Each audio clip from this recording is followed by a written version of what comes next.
Welcome to the Sales Influence Podcast, where we talk about finding the why in how people buy. I'm your host, Victor Antonio. Thank you for joining me. Super excited to have you with me as always.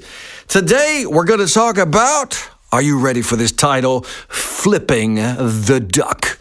Yes, I came up with that. Flip the Duck. Now, what does flip the duck mean?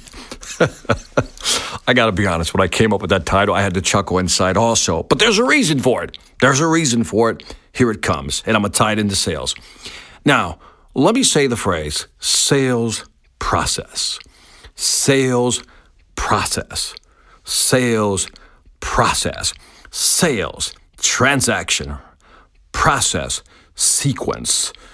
A sales process is a sales sequence. Have you ever thought about the fact that the word sales and process put together is almost like an oxymoron? It's a contradiction in terms.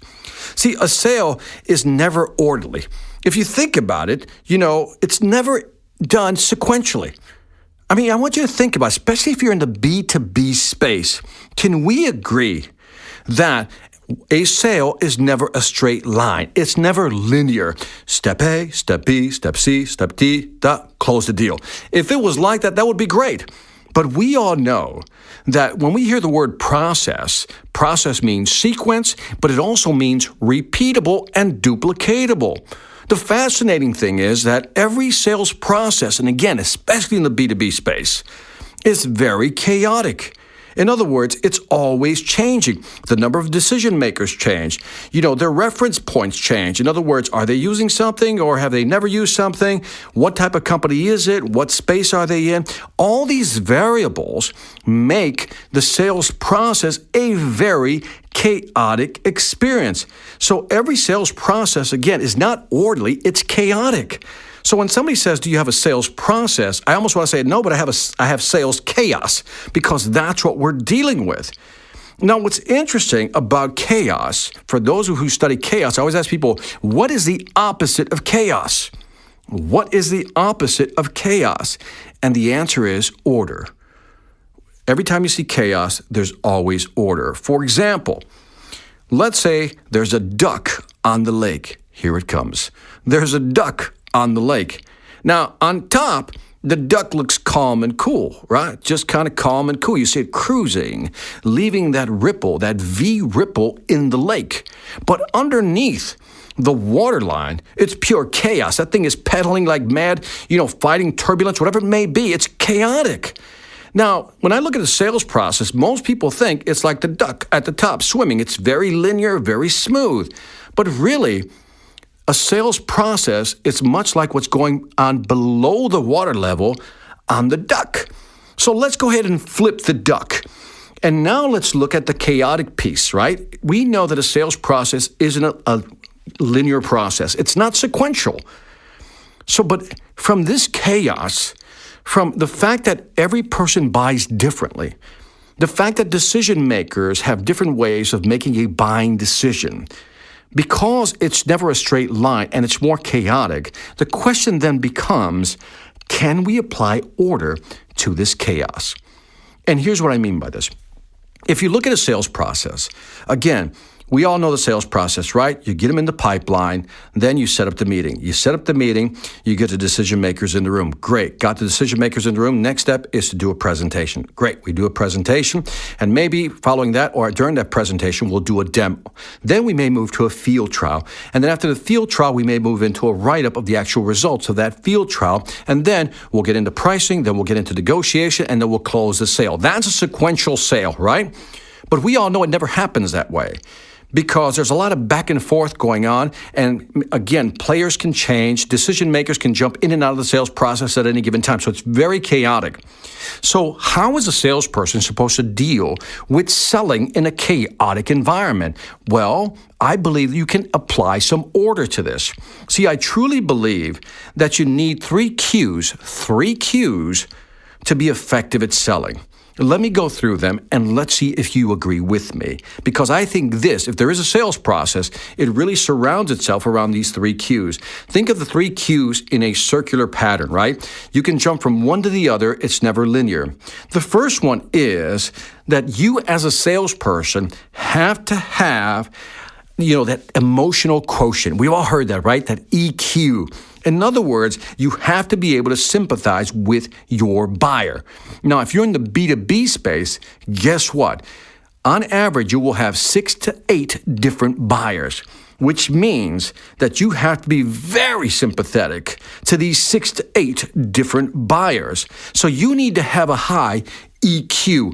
Call it emotional quotient. I like to call it empathy quotient. In other words, I can empathize with somebody in purchasing. I can empathize with somebody in sales, marketing, manufacturing, operations, the CEO, the C-level suite, whatever it may be. We have to become very empathetic. And throughout the process, we're always trying to understand what drives them to make a decision and what holds them back. That's high EQ. And that stands in my book for empathy quotient. Number 2, you have to be able to educate your customer in such a way that you have to have a high IQ.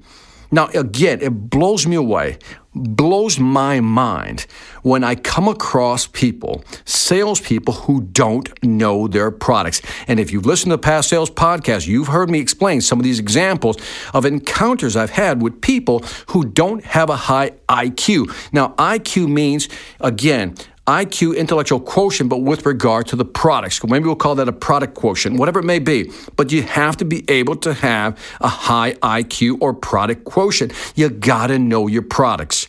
Now, if I can empathize with my customers, which I've talked about in the past, and I can produce, in other words, show them the product, demonstrate it, explain, articulate the value, quantify the value, then if I can empathize, articulate the value because of high IQ, then the last part is you have to have a high persuasion quotient. A high persuasion quotient. And I think a lot of folks fall apart right here.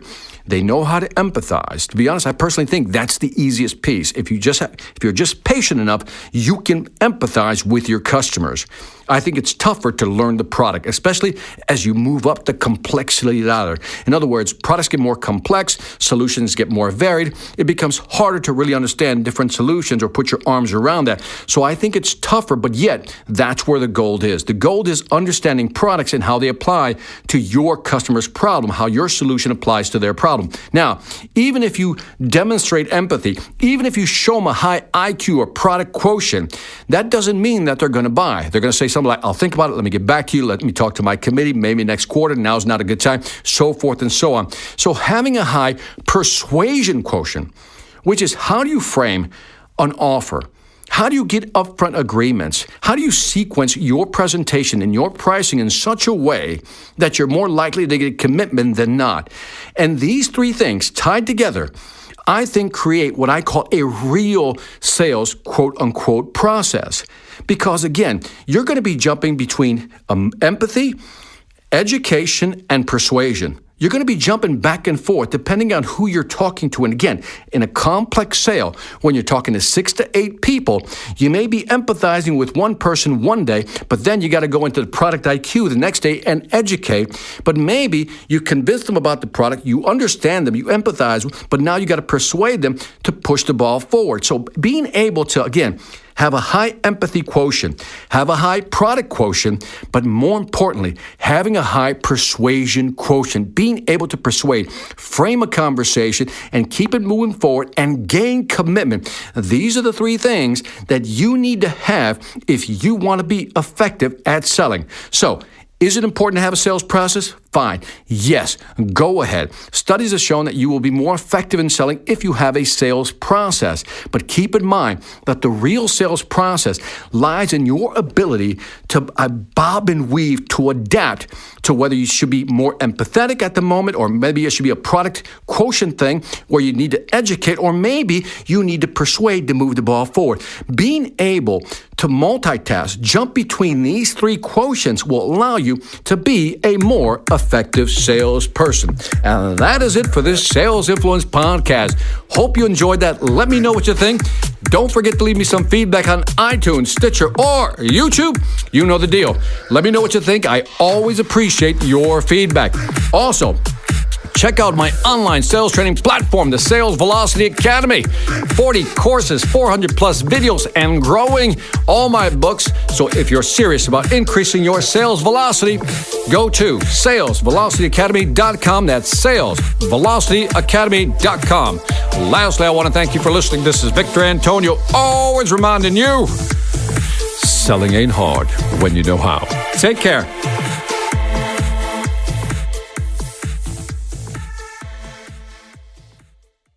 Hi, I'm Victor Antonio. I'm an author, sales trainer, and keynote speaker. I'm often asked, what makes a great speaker? Is it someone who delivers real content that the audience can use? Is it someone who engages the audience so they're part of the learning experience? Or is it someone who can motivate an audience to push them beyond their comfort zone and discover new abilities? The answer is yes. But the most important thing to remember is that I'm not there to look good. I'm there to make my client look good. Simply put, it's never about me, and it's always about them.